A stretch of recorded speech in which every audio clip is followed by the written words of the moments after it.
So today we're going to Shalahog.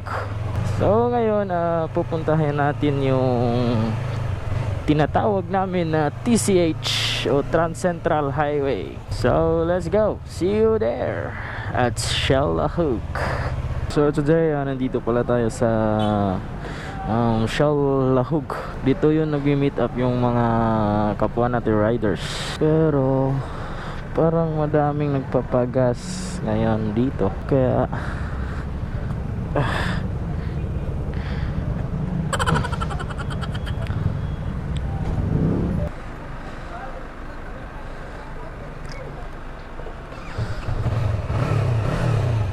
so ngayon na-reserve na natin yung ating change. Kaya punta na tayo. Sagad na natin yung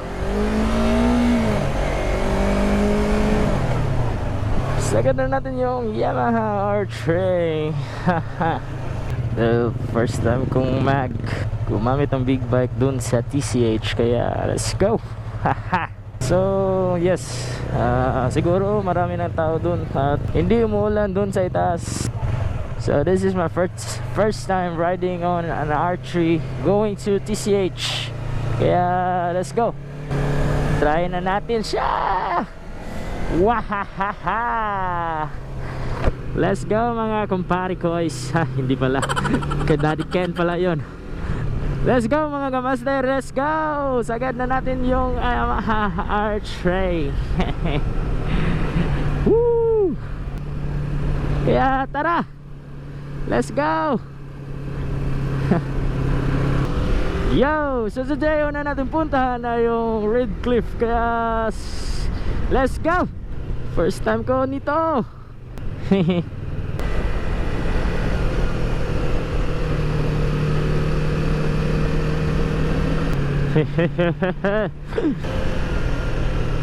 Woo, first time kong mag-bank dito. Bank.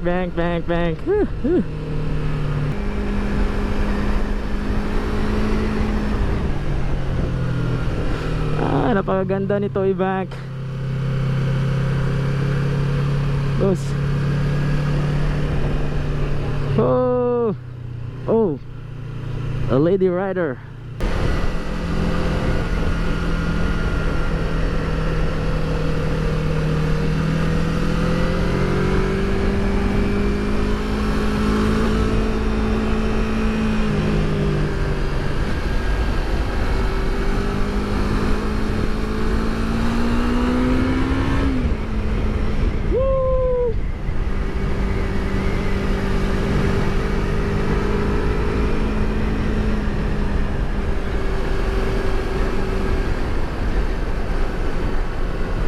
So mga master, see you na lang dun sa itaas. Few inches later. So mga kamaster, akala ko naiwan ko yung restro.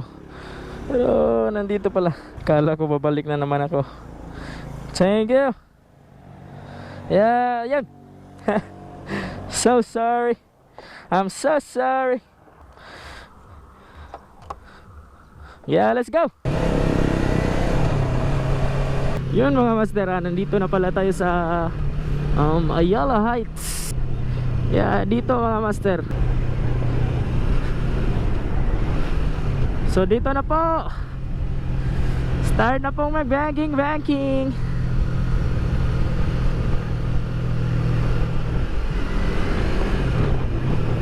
And yes, maganda naman yung weather dun sa itaas. Hindi masyadong init at hindi naman masyadong umuulan.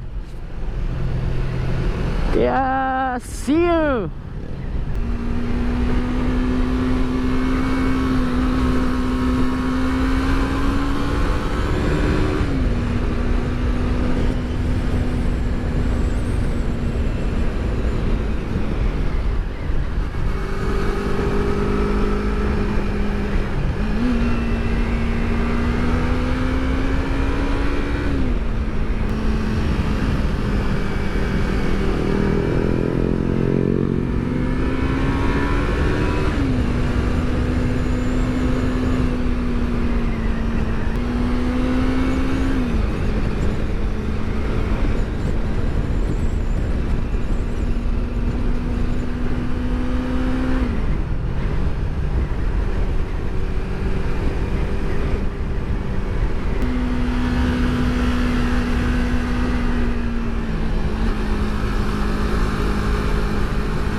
Woohoo!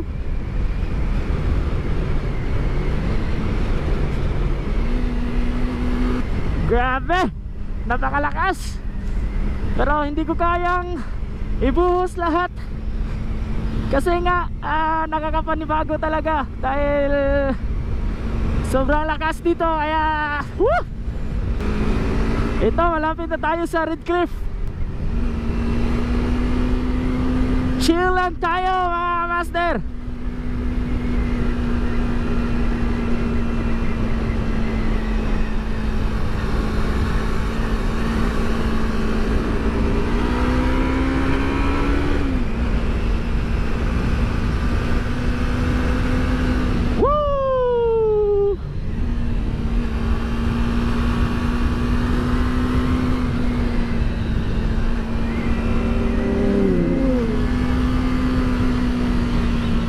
Yo-ho! What's up? For abuse! Balik tayo.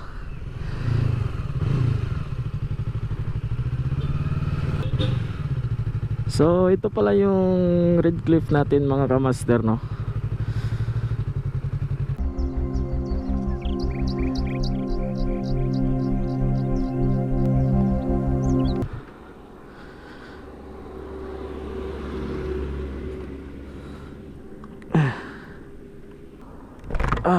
Hindi ko napunasan yung aking visor. Mga kamasdar, dito may maraming tumatambay dito sa anong tawag nito, Red Cliff. Dahil nga ito din yung isa sa Big C rito sa Cebu.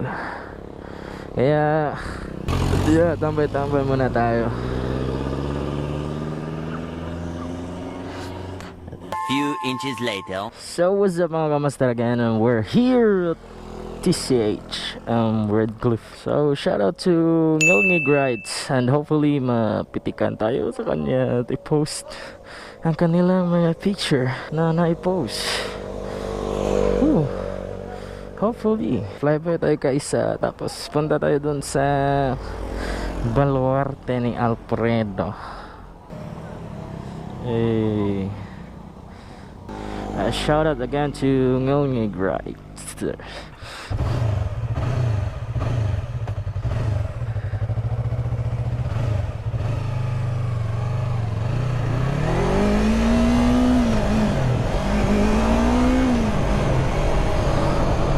Hey, what's up? Are we still recording? Oh, are you recording? Try natin. Again, shout out to Ngilngig Riders. Ano ba? Ngilngig Ride.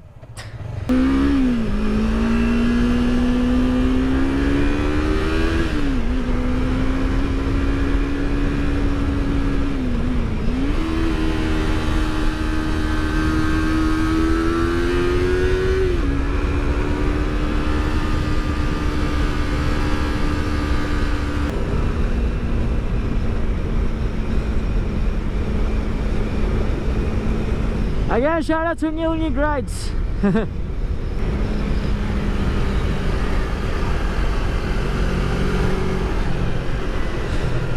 So mga kamaster, pag-usapan natin yung kain linya. Sa obserbasyon ko lang, no, okay lang naman magkain linya pag alam mo hindi blind curve at alam mo na wala kang kasalubong. Kaya okay lang yon. And sa pagbabank naman, yun, pwede natin ilagay doon sa tamang panahon, tamang oras kung yung pagbabank natin, no.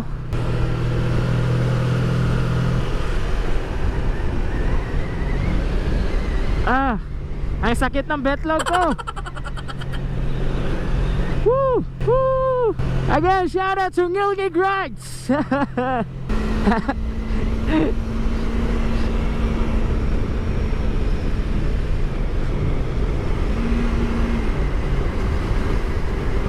Yahoo!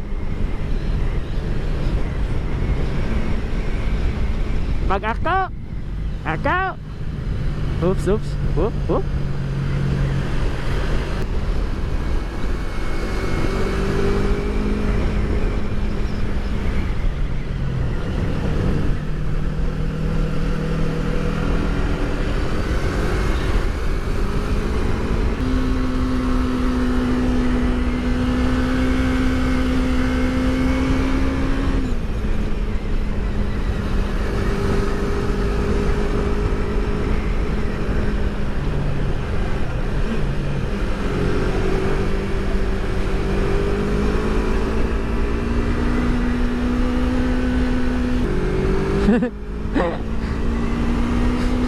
yung peace sign ko nasa itaas.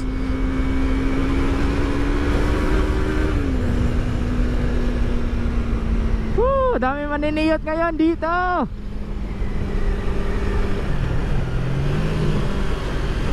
Pero chill ride lang tayo, no?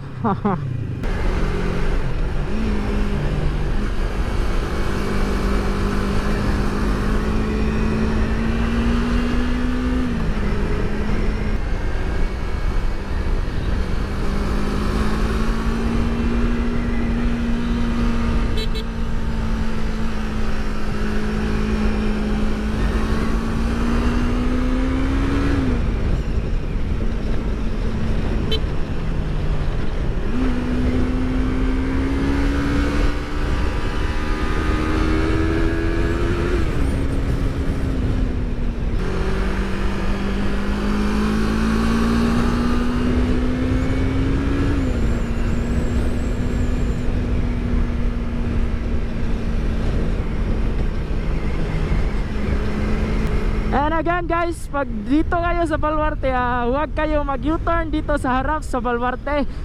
Punta kayo dun sa itaas kung saan pwede kayong mag U-turn. So yun, dito na tayo.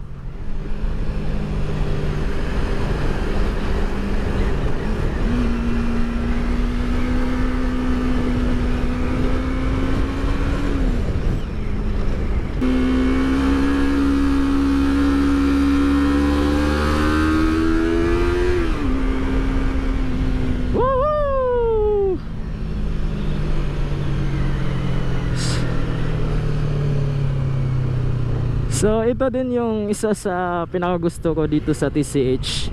Itong napaka lawak na tanawin dito sa TCH. Kaya kung kayo ay gusto nyong pumunta sa Baluarte, punta kayo dito sa itaas lang ng Baluarte. Merong napakagandang view dito sa Baluarte. Dito sa itaas ng Baluarte, no? So yun mga guys, punta tayo dun sa Baluarte. Oh, the R1M, the one and only R1M dito sa Cebu. Gem. Ito po yung Baluarte ni Alfredo. The antique house. And wala tayong kilala dito.